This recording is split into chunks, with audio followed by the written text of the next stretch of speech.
Hello मेरे students, वो कैसे हो? आप सभी का स्वागत है जिसमें हम कक्षा 9वीं वालों के लिए वार्षिक पेपर का आपका हिंदी का पेपर लेके आ चुके हैं।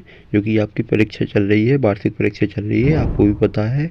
और आपका 6 मार्च को हिंदी का पेपर है, तो आपका 6 मार्च का हिंदी का पेपर लेके आ चुके हैं। तो ये देख सकते हो पूरा पेपर आ चुका है 6 मार्च का। बस इस वीडियो में बने रहना।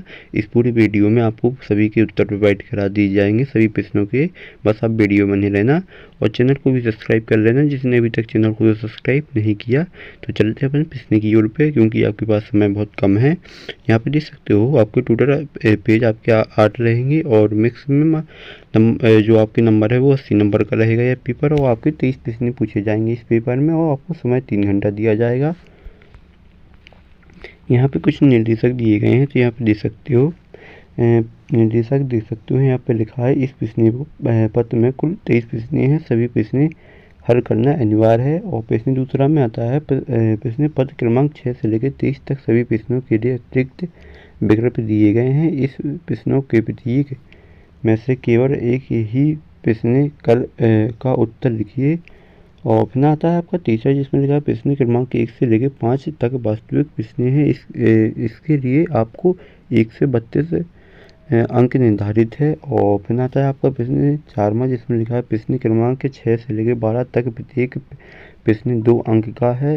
शब्द सीमा लगभग 330 शब्द है। 5वां में आता है प्रश्न क्रमांक 16 से लेकर 19 तक प्रत्येक अंक 3 अंक के हैं और शब्द सीमा आपकी लगभग 75 शब्द है। और आपका प्रश्न 6वां में आता है प्रत्येक प्रश्न क्रमांक 20 से लेकर 23 तक प्रत्येक प्रश्न में 4 अंक है, शब्द सीमा लगभग 120 है। तो आपके निर्देशक दिए गए थे। तो यहाँ से आ जाते हैं आपके सही विकल्प। तो यहाँ पे सही विकल्प अपन देख लेते हैं। तो पहला सही विकल्प पूछा जा रहा है, सही साहित्य का स्वर्ण युग माना जाता है। तो इसका आपको सही आंसर बताना है। कौन सा युग माना जाता है? भक्तिकाल, रीतिकाल, वर्तमान, वीरगाथाकाल। तो आपका इसका सही आंसर हो जाएगा आपका भक्तिकाल। भक्तिकाल को हिंदी साहित्य का काल माना, स्वर्ण युग काल माना जाता है। फिर आता है आपका प्रश्न दूसरा, जिसमें लिखा है मेघ आय किसकी रचना है। तो इसका आपका सही आंसर हो जाएगा आपका बा वाला इसका सही आंसर हो जाएगा। फिर आता है आपका प्रश्न तीसरा, जिसमें लिखा काव्य के भेद माने गए हैं। तो इसका आपका आप सही आंसर बताना है। 3 6 की आपका 3 6 की 4 और की 2। तो इसका सही आंसर हो जाएगा आपका 2।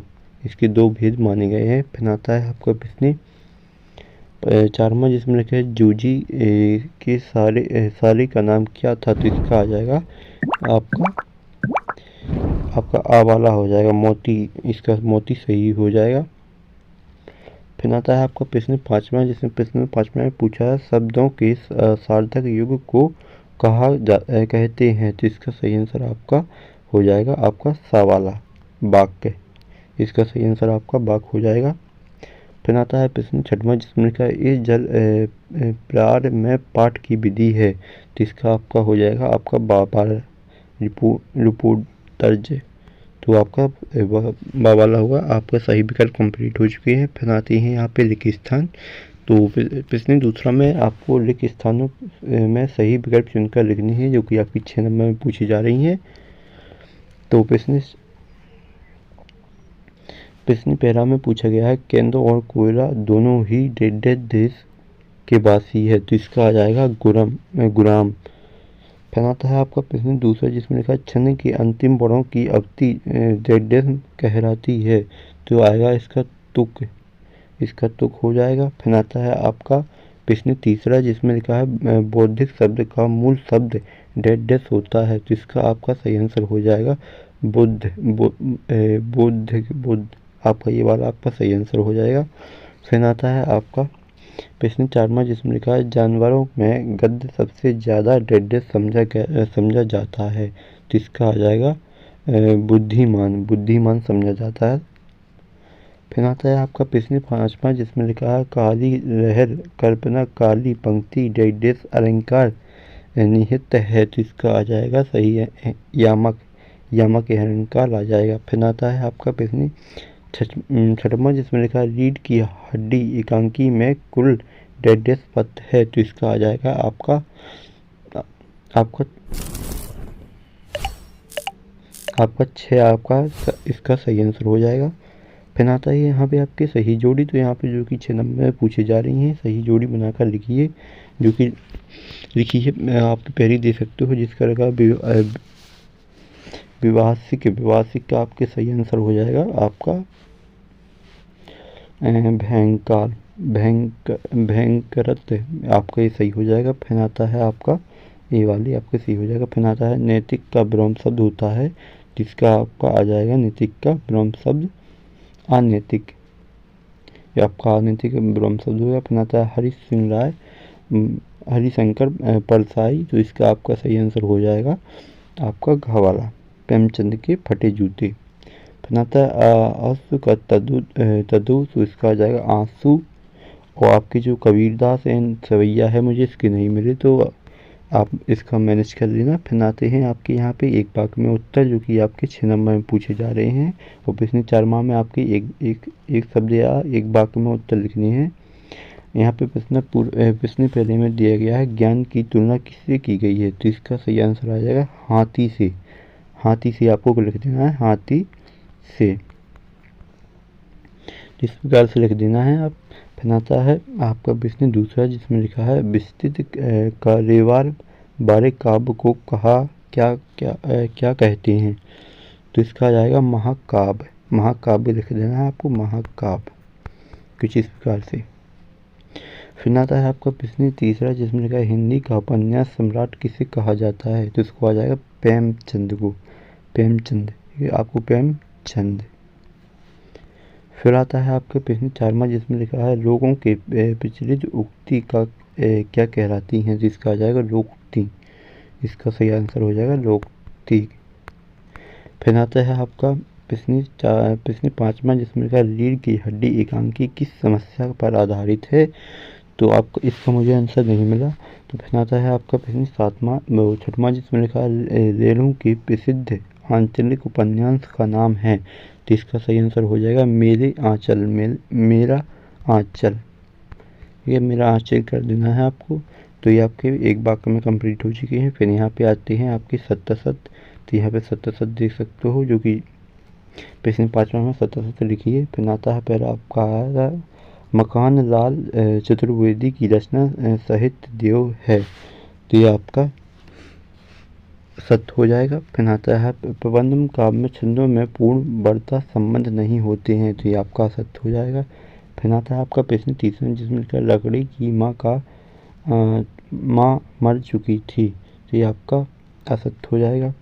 फिर आता है आपका प्रश्न 4वां जिसमें लिखा है किरण शब्द का पर्यायवाची राशि है, तो आपका ये सत्य हो जाएगा। फिर आता है आपका प्रश्न 5वां जिसमें लिखा है उमा से शंकर का विवाह हो गया था, ये आपका सत्य हो जाएगा। फिर यहाँ से आती हैं आपकी प्रश्नोत्तर, तो प्रश्न पहले में दिया गया प्रश्न 6वां में पूछा जाता है छायावाद की कोई 2 प्रमुख विशेषताएं लिखिए, जो कि आपकी 2 नंबर में पूछी जा रही हैं। फिर आती हैं आपकी प्रश्न 7वां जिसमें लिखा है इसका अथवा भी आप कर सकते हो, तो यहाँ पे इस अथवा भी देख लेना। अपन प्रश्न 7वां देखेंगे जिसमें लिखा है सुनीता नंद पंत तथा मखनलाल चतुर्वेदी के भाव सौंदर्य का कोई 2 विशेषताएं लिखिए। फिर आता है आपका प्रश्न 8वां जिसमें लिखा है लता ने बादल रूपी मेहनत को किस तरह देखा और क्यों। फिर चलते हैं अगले प्रश्न की ओर पे जिसमें लिखा है हथकड़ियों को गहना क्यों कहा जाता है। 10वां में आता है यामक अलंकार की परिभाषा उदाहरण से लिखिए। फिर आता है प्रश्न 11वां जिसमें लिखा है महाकाव्य और खंडकाव्य में कोई अंतर लिखिए, 2 अंतर लिखिए। फिर आता है और फिर आता है आपका प्रश्न 12वां जिसमें लिखा है एकांकी की कोई 2 विशेषताएं लिखिए। और प्रश्न 13वां में पूछा जा रहा है मुंशी प्रेमचंद अथवा महादेवी वर्मा की कोई 2 रचनाएं लिखते हुए साहित्य में उनका स्थान लिखिए। फिर आता है आपका प्रश्न 14वां जिसमें है काजी हौज में केंद्र पशुओं की हाजिरी क्यों ली जाती है। फिर आता है आपका प्रश्न 15वां जिसमें लिखा है लेखक ने तिब्बत की यात्रा किस वेश में की थी और किस घटना के इसका अथवा का दिया गया है, तो अब अथवा का देख लेना। फिर आता है आपका प्रश्न 16वां जिसमें पूछा जा रहा है मुहावरे एवं उक्तियों में अंतर लिखिए। और इसका 17वां का दिया गया है बड़े पीले क्षेत्र में कौन कौन सी बीमारी फैलने का खतरा होता है। फिर आता है आपके यहाँ पे अथवा में, जिसमें आपको निम्नलिखित का संदर्भ प्रसंग सहित भाव व्यर्थ लिखिए। तो ये आपके प्रश्न 18वां हो जाते हैं, तो इसका आप देख लेना। फिर आता है यहाँ पे प्रश्न 19वां, जिसमें लिखे निम्नलिखित गद्य का संदर्भ प्रसंग सहित व्याख्या लिखनी है, जो कि आपकी 3 नंबर में पूछी जा रही हैं, तो आप पूरा इनको देख लेना। फिर आता है अपने गांव या शहर पर एक अनुच्छेद लिखिए।